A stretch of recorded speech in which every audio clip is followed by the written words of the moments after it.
আমি সবসময় ফিল করি এই জিনিসটা যে অ্যাকশন এবং কাটের যেই অল্প একটু টাইম, ওইটা আমার কাছে সবচেয়ে হ্যাপি টাইম থাকে যে, "oh I have done something." So ওইটা যেহেতু মিসিং, ওইটা আমার খুবই খারাপ লাগে। আমি টুকটাক কাজ করছি। যেমন এবার রোজায় আমি অনুষ্ঠান উপস্থাপনা করলাম। ৩০ পর্বই ১ম বারের মতো, বা ঈদের স্পেশাল একটা শো আমি উপস্থাপনা করছি। হয়তো ক্যামেরার সামনে আসছি, কিন্তু অভিনয় যে ক্ষুধা, সেটা তো আসলে হচ্ছে না। সো সেটা আমি অনেক মিস করি।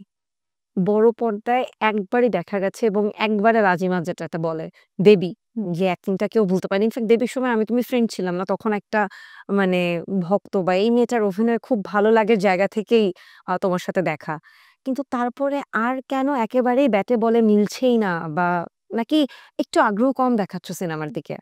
না, আমার একে হচ্ছে আমি অনেক ওয়েট গেইন করেছি সারা। এই ওয়েটে আসলে সব ধরনের চরিত্রে আমি কাজ করতে কমফোর্টেবল না।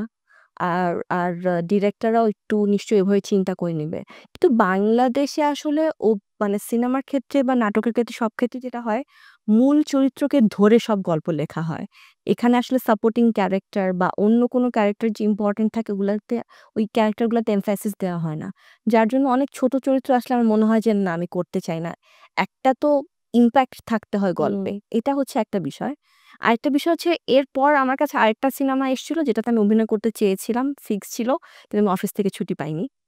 তো ওইটা একটা কারণে আমি করতে পারিনি। তখন আমি একটা জাস্ট নতুন জায়গায় জয়েন করেছিলাম। আমার খুবই পছন্দের একজন মানুষ, মিঠু ভাই। উনি খুবই ভালো ডিরেক্টর। কিন্তু সামহাউ উনার সাথে আমি কাজটা করতে পারিনি। কিন্তু এরপর না এরকম কোনো স্ক্রিপ্ট আমার কাছে আসেনি সারা, যেটা দেখে আমার মনে হবে যে ওয়াও! আমি এটা করতে চাই। আজকে আমরা অফ-এয়ার গল্প করছিলাম। বলছিল যে একটা অনেক ভালো কাজ করার পরে না এভারেজ কাজ করা যায় না। ইদার ওইটার সমান করতে হবে, নয়তো ওটার চেয়ে ভালো করতে হবে। সো আমি ওরকম স্ক্রিপ্ট পাইনি।